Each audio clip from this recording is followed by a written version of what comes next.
മുസ്ലിയാക്കന്മാരിപ്പോഴും അവർക്ക് ധൈര്യം പോരാ, രാഷ്ട്രീയങ്ങളാക്കാൻ ധൈര്യം പോരാ. അതുകൊണ്ട് നമുക്ക് എന്തും ചെയ്യാം എന്ന് രാഷ്ട്രീയ പ്രവർത്തകർ കരുതി പോകണ്ട. ശരിക്ക് പാഠം പഠിപ്പിക്കേണ്ട തലത്ത് പഠിപ്പിച്ച് നമ്മൾ കാണിച്ചു കൊടുത്തിട്ടുണ്ട്.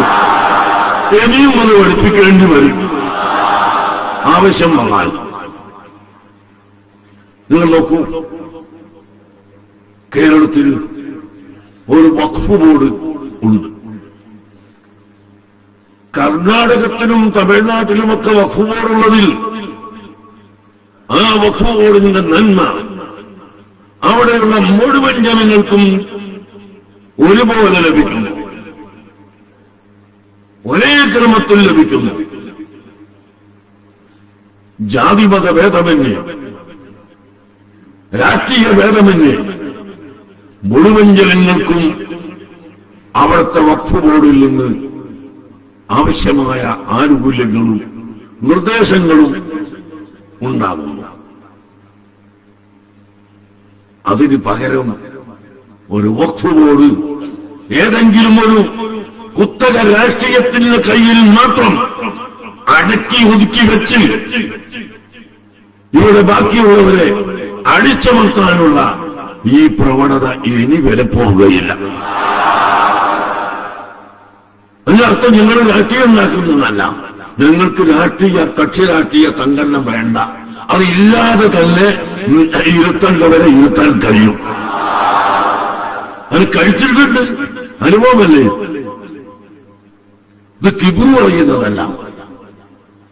ഞങ്ങൾക്ക് വേണ്ടി മാത്രം ഒരു വഖഫ് ബോർഡോ അല്ലെങ്കിൽ ഒരു വിദ്യാഭ്യാസ രംഗമോ വകുപ്പോ മറ്റൊന്നും പ്രവർത്തിക്കേണ്ടതില്ല.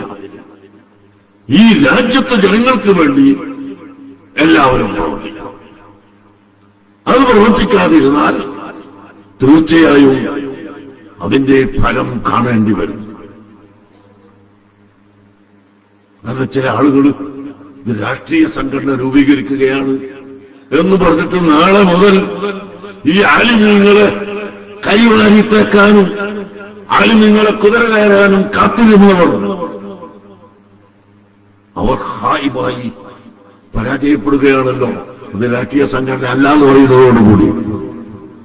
അല്ലെങ്കിൽ ഞങ്ങളോടൊരു അഭിപ്രായം ചോദിക്കുന്നതിന് മുമ്പ് എങ്ങനെ ഒരു പത്രത്തിൽ മുഖപ്രസംഗം എഴുതിയേ? പത്രം എന്ന് പറഞ്ഞുകൂടാ, എന്താ പാട്ടെ, എങ്ങനെ എഴുതുന്നു ഒരു വിഷയത്തെ സംബന്ധിച്ച് വരുമ്പോൾ ഒന്ന് ചോദിച്ചുകൂടെ?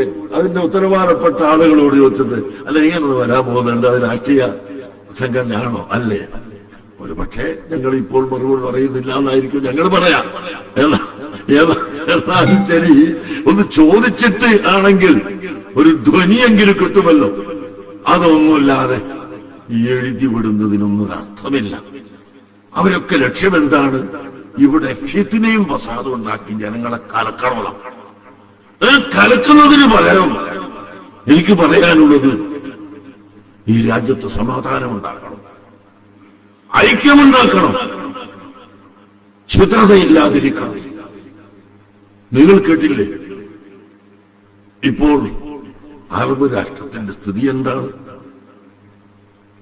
ഇറാഖിലും യമനിലും സിറിയയിലും അഫ്ഗാനിസ്ഥാനിലും അങ്ങനെ തന്നെ അറബ് രാഷ്ട്രമല്ലെങ്കിലും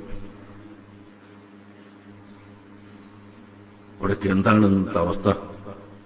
ഒരു നേതാവ് ഇല്ല, ഒരു നേതൃത്വമില്ല, നേതൃത്വത്തിനെ അംഗീകരിക്കുന്ന ആളുകളും ഇല്ല. അങ്ങനെ തമ്മിലടിച്ച് നൂറുകണക്കിന് ആളുകൾ കലഹിച്ച് മരിച്ചുകൊണ്ടിരിക്കുകയല്ലേ ചെയ്യുന്നത്? ഇത് നമ്മുടെ കണ്ണു തുറപ്പിക്കുന്നില്ലേ? ഞാൻ ചോദിക്കുന്നു, ഇത്